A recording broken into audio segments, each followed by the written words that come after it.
Noong 1972, may isang aktibong fraternity sa San Sebastian College, ang OPSI o Omega Fraternity Sorority International, na pinamumunuan ng isang estudyante na nagngangalang Rolly Panganiban.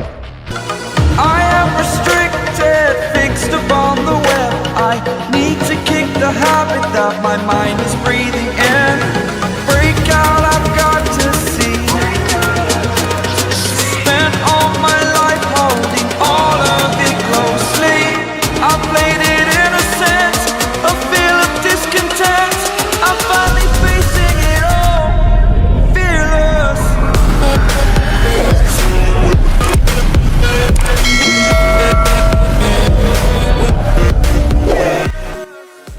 Noong 1972, may isang aktibong fraternity sa San Sebastian College, ang OPSI o Omega Fraternity Sorority International, na pinamumunuan ng isang estudyante na nagngangalang Rolly Panganiban. Ang mga miyembro ng OPSI ay aktibo sa pagpaparami sa loob at labas ng eskwelahan. Isang Navy personnel na si Robert Smith na galing Missouri, USA, ang sumali sa OPSI na noon ay naka-assign sa Naval Base sa Cavite. Dumating ang panahon na na-reassign si Smith sa USA. Nakapag-recruit siya ng mga kaibigan niya at ilan sa mga kakilala bilang miyembro ng fraternity. At doon na nagsimula ang paglaganap ng OPSI sa iba't ibang bansa. Samantala, meron ding isang fraternity sa University of Santo Tomas, ang Alpha Kappa Kappa, na naitatag naman noong August 8, 1973, na pinamumunuan naman ni Jose Boychua. Ang Alpha Kappa Kappa ay nagpropose ng isang merger o pakikipag-isa sa OPSI upang matulungan at mapalakas ng isa't isa ang kanilang mga puwersa, at dahil na rin sa paglaganap ng frat war noong mga panahong yun. Isa sa mga naging pangunahing usapan ay ang magiging pangalan ng grupo, kung ito ba ay mananatiling Alpha Kappa Kappa o Omega Fraternity Sorority International o OPSI. Isa sa mga miyembro ang nagmungkahi na gawing Alpha Kappa Omega na lamang ang pangalan ng grupo. Pero maraming miyembro ang tumutol dito dahil sa noong mga panahong yun, marami ng grupo ang gumagamit ng Omega o tinatawag nila ang mga sarili nilang mga Omicrons. Iminungkahi ni Boychua na bakit hindi na lang RO ang kanilang gamitin bilang pagbibigay na din ng pagkilala kay Rolly Panganiban. At nagkataon din naman na ang RO ay ginagamit sa Greek alphabet. Dito na nabuo ang pangalan ng Alpha Kappa Rho.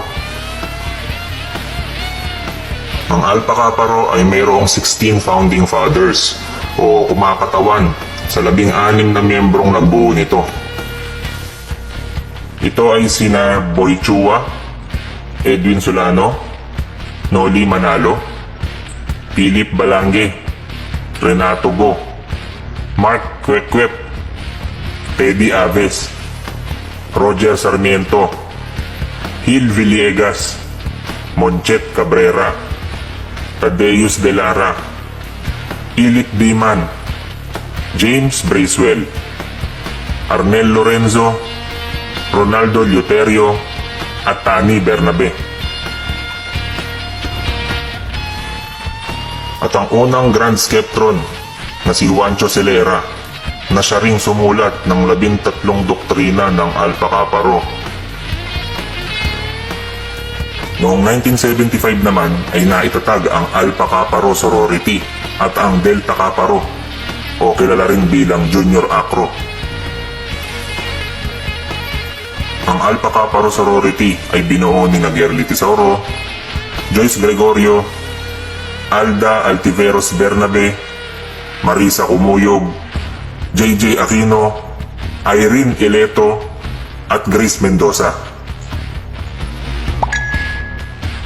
Ang Delta Kappa Rho naman o Junior Acro ay isa rin sa mga dahilan kung bakit dumami ang mga miyembro ng grupo, dahil na rin sa pagre-recruit nila ng mga fourth year students ng mga panahon na yon. Pinamumunuan naman ito ni Jun Labo Pasaporte, kasama si Ray Quitariano at Noriel Arcadio. Sa ngayon, ang Alpha Kappa Rho ay kilala na bilang isa sa mga pinakasikat at isa sa mga pinakamalalaking fraternity dito sa Pilipinas, pati na rin sa ibang bansa. Ang grupo ay rehistrado sa Security and Exchange Commission bilang non-profit at non-dividend corporation. Kagaya ng ibang mga fraternity, ang layunin kung bakit itinatag ang Alpha Kappa Rho ay upang mapalaganap ang pinakamataas na pamantayan ng katapatan, pakikisama, at paggalang sa bawat isang miyembro. Sana nga ay may pagpatuloy pa ng Alpha Kappa Rho at ng iba pang mga fraternities dito sa Pilipinas ang kanilang mga magagandang adhikain upang mawala na rin ang mga masasamang imahe ng fraternities dito sa Pilipinas. Para sa lahat ng fratmen, ako'y rumirespeto sa grupo